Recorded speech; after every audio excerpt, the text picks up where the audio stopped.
كمل فيه في الوقت ده انه الفاس سقط لكن كان سبب لحاجات تانية. وزي ما يسوع قال لمارسا انه العازر مات لكن هو حيقوم، وكان سبب انه شنو في قيام بتاعه في الوقت ده كان في ناس لقوا الخلاص، ناس امنت بالمعجزه بتاعت قيامه يسوع، قيامه العازر. فسقوط بتاعت الفاس والضياع بتاعه، لكن الله موجود في وسطهم بشخصيه بتاعت أليشا. بنلقى داود في الشعار بتاعنا بتاعت النحار ده بيقول وجعل في فمي ترنيمة جديدة.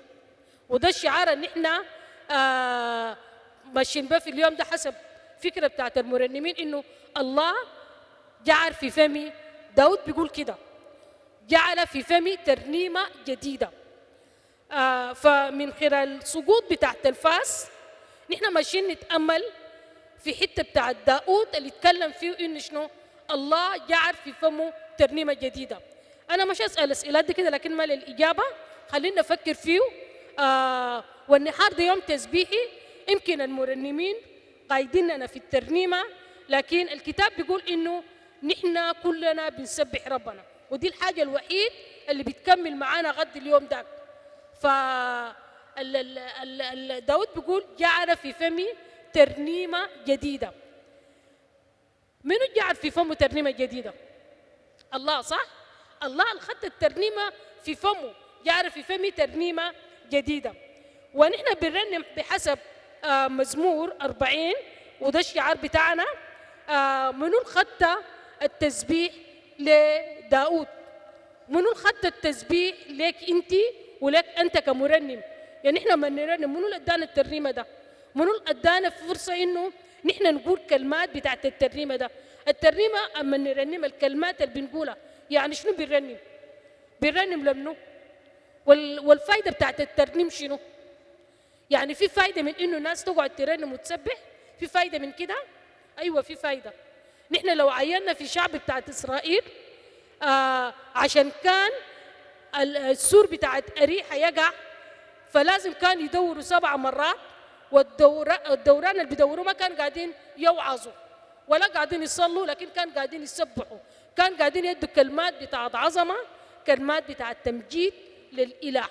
وفي الكلمات دي كان في قوة، ودي الحاجة اللي احنا بنؤمن فيه أما نقول مع داود وجعل في فمي ترنيمة جديدة. يعني الله بيدي قوة، في قوة في الترنيم، في قوة في الكلمات. وده اللي بيخلينا نحن بنجاوب على انه نحن بنرنم لمنو، نحن بنرنم ليه، الفايدة بتاعت الترنيم شنو، ومتين نحن بنرنم. يعني الترنيمة دي عندها وقت معين ولا نحن بنرنمه في كل وقت؟ واحنا اللي بنرنم الفاظ سقط مننا ولا لا؟ في حاجة نحن فقدناه ولا لا؟ قبل الغايدة بتاعت رئيسة بتاعت الترانيم بتاعت الاتحاد قالت حاجة كويس، إنه المرنم حتى والصعوبات والحاجات اللي بيواجهوا بيبلعوا عشان بيجي بيقيف ويقدم المجد.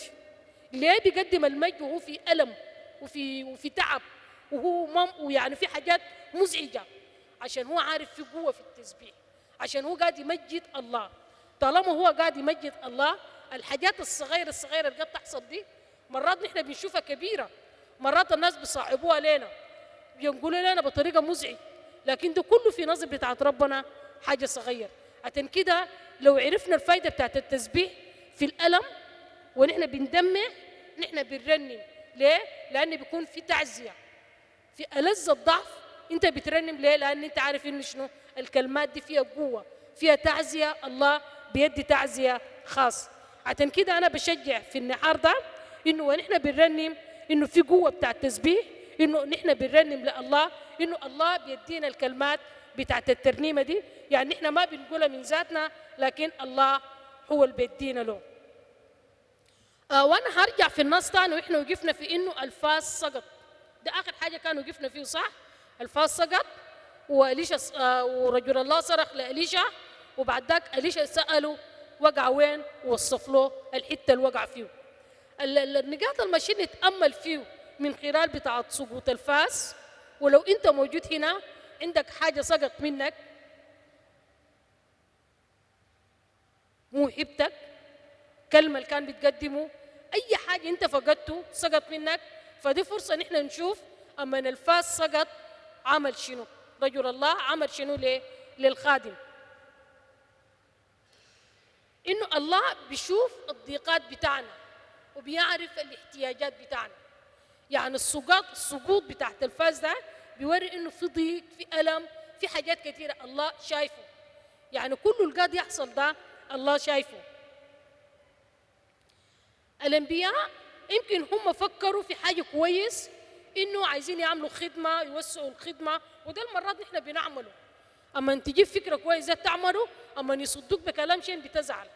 فيمكن هم فكروا حاجة كويس، عايزين يوسعوا الخدمة، لكن في الحتة دي قام سقط الحاجة اللي هو ممكن يساعدهم، المادة اللي ممكن شنو يساعدهم، الحاجة اللي بدي قوة إنه الحاجات دي الشجر ينزل سقط منه. فيمكن كان إبليس مبسوط إنه شنو عطل الخدمة بتاع الشباب ديل. وده بورينا إنه الله ما بيعلل الحاجات الكبيرة بس، ما للكوارث الكبيرة، لكن مرات بيكون في حاجات صغيرة الله شايفها. حتى لو الناس شايفينها حاجة بسيط، حتى لو في نظرك انت حاجة بسيط، لكن الله بيمرحنا. يعني مرات بيسمح لحاجات لأسباب إنه الحاجات دي تنمينا، الحاجات دي تقوينا، فبيوصل معنا لمراحل أما نحن نقدر شنو نفهم. ليه؟ لأن نحن مرات بنتعاند، ما بنشوف البعد اللي الله بيشوفه، فنحن بنعاين في قدامنا كده ظروف وضغوطات واحتياجات، والحاجة دي بتألمنا. لكن الله بيعاين أبعد من كده، الله بيشوف الحاجات الصغيرة. الحاجة دي حتى لو أنت شايفه صغير ما بيأثر لقدام، لكن الله بيعرف يعالج الحتة دي من هنا ويقدر يبنيك لقدام. النقطة الثانية، الله بيرافقنا في العمل، ودي الحاجة اللي نحن محتاجين لها. أما نحن نبدأ الخدمة، أي تحركات بتاعنا نحن محتاجين إنه الله يكون موجود معانا. وده الخدام كان بإمكانهم لما أليشع سمح لهم إنهم يمشوا كانوا يمشوا خلاص، لكن لا، ألحوا أصروا إنه شنو خليك موجود معانا. وده الحاجة اللي نحن عايزينه. أما نبدأ الخدمة بتاعتنا، أما نبدأ أي عمل نحن قمنا به، خلي الله يكون موجود معانا. لو نحن فقدنا وجود الله، لو الفاس سقط مننا ما في زول بيرفعه لنا. فوجود الله معانا في الرحلة بتاعتنا وسط آلام وضغوطات، لو سقط منك فاس، لو سقط منك أي حاجة، الله بيرفعه. لو جاك شعور بأي إحساس ما مظبوط، الله قادر إنه شنو يغير الأمواج، قادر إنه يغير الأمور بطريقة كويس. فوجود الله بيعني إنه أنت ما براك، بيعني إنه لو في مشكلة لاقاك بيقدر بتطلع منه. وليه؟ لأن الشباب ديل قالوا لإليشا لازم تكون معانا، وده الفايدة بتاعت إنه شنو الله معاه ما نص. فاس سقط بنشوف إنه شنو حصل معجزة عشان الفاس يطلع من عمق المويه. إليشا عمل شنو؟ الكتاب بيقول إنه أخذ فرع بتاعت شجرة، وبعد ذاك جدعه جوا المويه، وده ساعد الفاس يطفح ويطلع لفوق. فوجود بتاعت الله بيعمل المستحيل للظروف والتحديات اللي قاعد يلاقينا. الناس بيشوفوا الموضوع صعب، الناس بيشوفوا المواقف صعب، لكن الله بيعمل المستحيل. الله إلهنا عارف التحديات. مرات في عيوننا بنشوف الحاجة دي صعبة شديد. أنا قبل فترة كان حكوا لي موقف، فأنا قمت غيمت الموقف ده، حاجة ده صعب. يعني أنا من جوا حتى قلت يمكن قلت صعب بس، لكن من جواي كان إنه مستحيل. لكن بعده بأسبوع الحاجة اللي أنا ما كنت متخيلها وحصل. ليه؟ لأن إلهنا إله بتاع المستحيلات. مرات بعيوننا بأفكارنا بنظرتنا بنشوف إنه الحاجة ده صعب خليه كده، لكن الله بيعرف يعالج الأمور. وده بورينا إنه لو أنت حاسس بأي حاجة حتى بسيط، أنت تصير إنه الله قادر يغير الأمور ده. والحاجة المهم كمان في السقوط بتاعت الفاس، الكتاب بيقول لنا إنه الرجل ده صرخ وكان أمين. يعني ما عمل نايم ونزل وقال للشباب ده أنا خلاص في تيرتا وما ورام. لا، الكتاب بيقول أول من الفاس سقط هو صرخ. الصرخة دي بيوري إنه هو رجل أمين. وكان صادق. ليه؟ لأن فقد حاجة. وكمان ما كده وبس، قال له إنه الفاس ده ما حاجتي، الفاس ده إحنا شارين مجدة، يعني سرقته كان فيه أمانة. وده اللي بيغوض إنه يكون فيه معجزة. ليه؟ هو كان واضح إنه في مشكلة، ونحن لما يحصل لنا مشكلة نحن محتاجين نجي ونحدد المشكلة بتاعتنا. يعني ما نعمم مرات يكون في مشكلة أنت تيجي تقعد مع زول، لكن ممكن تحكي له حاجات كثيرة، الحاجة الأساسي ما تقوله. رجل الله ده الشاب ده الخادم، أما الفاس سقط، أما انصرخ، كان واضح في كلامه لأليشع إنه شنو؟ الفاس سقط، والفاس ده أنا شنو؟ شايله شدة. فده بوري إنه هو كان أمين، وده بوري إنه لو رجل الله عايز يتحرك في الموضوع ده هيتحرك كيف؟ ليه؟ لأن خدت له الموضوع كله قدامه. نحن لما نجي قدام بتاعت ربنا في أزمة في ألم، نحن محتاجين نكون شفافين مع الله عشان يقدر يتدخل في المشكلة بتاعتنا. حتى انت لو مشيت لدكتور وما حددت له المشكلة وقلت أي حاجة تانية وداك دواء ما بيعالج. وده نحن محتاجين نكون شفافين قدام بتاعت ربنا. أما نجي في موضوع، أما نجي في مشكلة، أما يكون في حاجة مضايقنا، خلينا نكون واضحين ونقول له نخط له كده. أما نخط له كده الله بيقدر يتدخل. يعني احنا ما محتاجين نقيفه، ما محتاجين نستره، لكن نخط المشكلة زي ما هو. الله قادر إنه شنو؟ يتدخل في المشكلة، والله بيقدر بيحله. محتاجين نكون أمينين. الله بيصنع معجزة، اللي احنا شايفينه مستحيل الله بيعمله مهما كانت الظروف. بس مرات نحن فكرتنا نحن بنحتاج للحاجة تتعامل وقتي في التوقيت بتاعنا، بننسى إنه الله عنده توقيته المناسب. فالله بيعمل المستحيل، الله بيعمل معجزة. وده اللي عمله أليشع لما انقطع الخشبة وجدعوا في الموية والفاس طلع لفوق. فيمكن علميا كده الفاس ما بيطلع لفوق، لو ده خشبة لو ده أي حاجة تاني بيطفح، لكن الفاس عشان مادة ثقيلة وحديد شيء طبيعي بيكون في عمق. لكن عشان تدخل إلهي، عشان الله موجود، عشان في معجزة حيعمل الله، الفاس طلع لبرا. والفاس طلع لبرا بكده إن شنو؟ المشكلة اتحلت.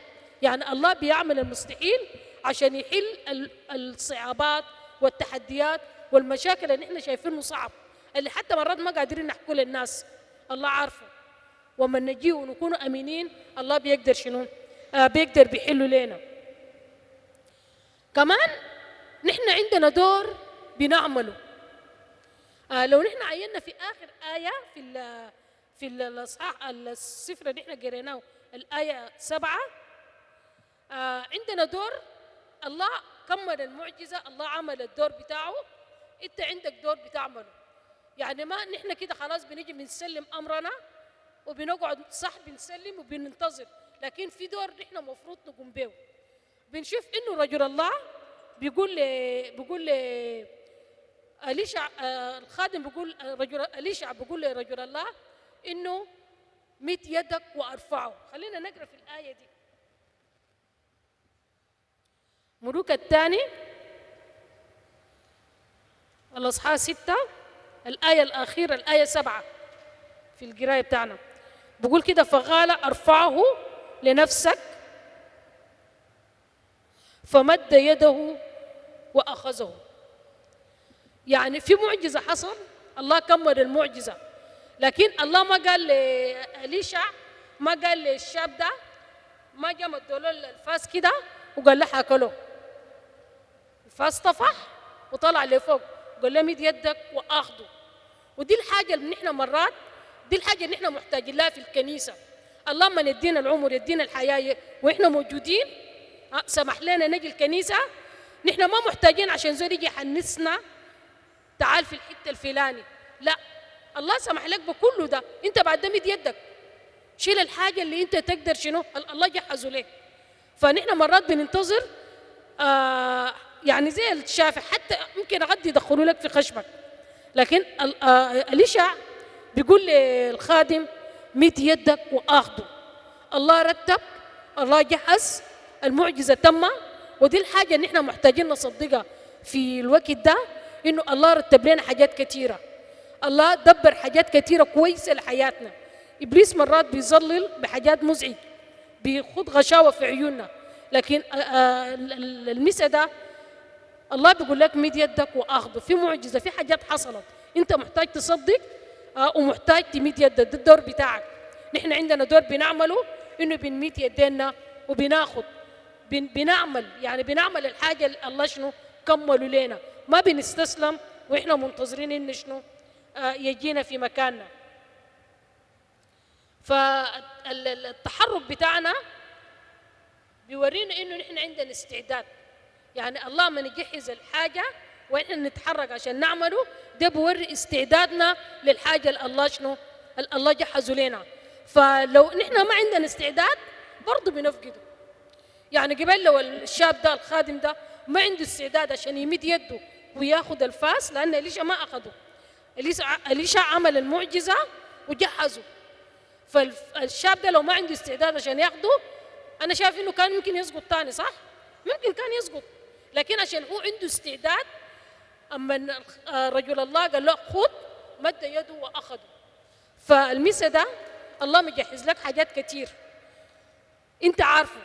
فالله بيقول لك مد يدك وأخذه، ما تنتظر حد تاني يجي غد يفتشك فيه، الله جهزه. فأنت محتاج تمد يدك وتاخده. ولو أي حاجة سقط منك، ده فرصتك إنه الله موجود ونصرخ ونكون أمينين معاه. فصرختنا وأمانتنا لله ده بيساعد إنه شنو الفاس يطفو، يعني يكون في السطح. وكمان نحن بنمد يدنا شنو وبناخده. فعندنا دور نكون أمينين ونكون صادقين، وفي نفس الوقت لما الله يعمل المعجزة نحن نقدر شنو ناخد الحاجة اللي الله جهزه لنا. فخلينا نصدق كده مع بعض إنه شنو الله كمل، صح؟ كمل كل حاجة. يعني الله عمل المستحيل. حتى نحن كان مفروض نكون زي المعدة في مزبلة، صح؟ نكون في خطايا، نكون الله رفعنا بيسوع المسيح. وكمان شنو قال نحن بقينا قدس له. وما كده بس، نحن كمان حنكون شنو بنمجده، وهو كمان شنو بيسحر مجده من خلالنا نحن. فدي الحاجة اللي الله رتب وجهزه لنا. فإحنا محتاجين نصدق الحتة دي ومحتاجين نمشي في الاتجاه ده. إلهنا ما بعيد من التفاصيل الصغيرة اللي بتحصل لنا. الله قريب، وده اللي أنا ذكرته من البداية. كل التفاصيل الصغيرة اللي بيحصل الله قريب من التفاصيل بتاعنا الصغيرة اللي بتحصل. وكمان قريب من كل اللي قاعد يدور من حولنا الكبير والصغير. والله قادر إنه يحرك الطبيعة عشان يعمل لمجد اسمه. فمرات نحن بنشوف كان الله موجود ليه كده ليه كده. الله عنده مقاصد تاني، ودي الحاجات المرات نحن بنسأل فيه وبيخلينا نحن نتذمر. الله عنده مشيئته وعنده مقاصده. عشان كده ما نحن نصلي في أزمات وفي ظروف وفي احتياجات وفي ألم، في عمق الألم بنقول له يا رب فليكن مشيئتك. يعني خلي مشيئتك هو اللي يكون. حتى أنا ما أعرف نعمل شنو، لكن يا الله خلي مشيئتك هو اللي يكون في الموقف ده، هو اللي يكون في الموضوع ده. فدي فرصة بالنسبة لنا إنه نحن نجي، والله بيدعونا في حضور بتاعه إنه نحن نجي ونرمي كل أثقالنا وكل همومنا. وهو بيهتم حتى بالتفاصيل الصغيرة، حتى بالأمور المرات الناس بيشوفوه حاجات تافهة، لكن الله بيعرف. فالسؤال اللي أنا ماشي أخليه لنا عشان نحن نفكر فيه مع بعض، هل أنت بتشعر إنه في أمور صغيرة بتحاول بتنهار ولا بتحبطك بتهدمك؟ يمكن وإحنا قاعدين كده كل زول عارف من حوله، صح؟ عارف نفسه وأفكارنا بيدور مع بعض. في شنو اللي أنت شايفه صغير وأنت شايفه يمكن لقدام ماشي يدمر حياتك أو ماشي يخليك تسقط زي ما الفاس كان سقط؟ ده شنو اللي أنت فقدته سقط منك وكان صعب وأنت شايفه مستحيل؟ فالله عنده الإمكانية لكل حاجة. فأي حاجة نحن سقط مننا، نحن فقدناه، أي إحساس، أي شعور نحن حاسينه، حضور الله بيعمل معجزة، بيعمل المستحيل. ودي الحاجة اللي نحن محتاجين نصدق إنه الله بيرافقنا لو نحن طلبناه. يعني قبل أليشع ما كان حيرافق الخدام لو كان ما ألحلوه في الوقت والظروف اللي نحن قاعدين فيه. لو نحن ما طلبنا الله الأمور دي ما بتتصلح. نحن محتاجين نطلب الله. ده الدور بتاعنا إنه نحن نطلب الله. الله بيرافقنا أي عمل أي حاجة نحن قمنا به الله بيرافقنا لو نحن طلبناه. لكن لو ما طلبناه نحن بنعيش في ألم. نحن محتاجين نصدق إنه التفاصيل الصغيرة اللي نحن ما شايفينها اللي ما عارفينها الله قادر إنه يغيرها. الله قادر إنه يجعل ترنيمة جديدة في فمنا. فالترنيمة الجديد هي المجد وهي العظمة وهي المجد اللي نحن بنرجعه ليسوع. ففي وسط كل اللي قاعد يحصل ده نحن محتاجين نقول يا الله خلي يكون في ترنيمة جديدة في فمي. الله موجود. الله بيسمع. فأنا مش أدي ماما تيريزا تجي تصلي معانا. إذا كان أنت فقدت حاجة في حاجة سقط منك في أي حاجة أنت حسيت بها إنه قاعد ينحار حتى حاجات صغيرة ناس ما عارفينها لكن أنت شايف إنه قاعد يهدمك ثق في الوقت ده إنه الله قادر إنه يرفعك. الله قادر إنه ينقذك. فدي فرصتنا. خلينا نصلي. خلينا نجي كده مع الفريق في الترنيمة بتاعت عبادة وماما تيريزا بتغضنا في الحتة دي وانت مع نفسك وانت بتفكر لو في أي حاجة سقط منك لو في أي حاجة انهار فصدق إنه الله قادر يرفع. الله قادر يعمل معجزة. الله بيحرك حتى المستحيلات. فده صيغتنا وإيماننا في المسجد إنه الله بيحرك المستحيلات.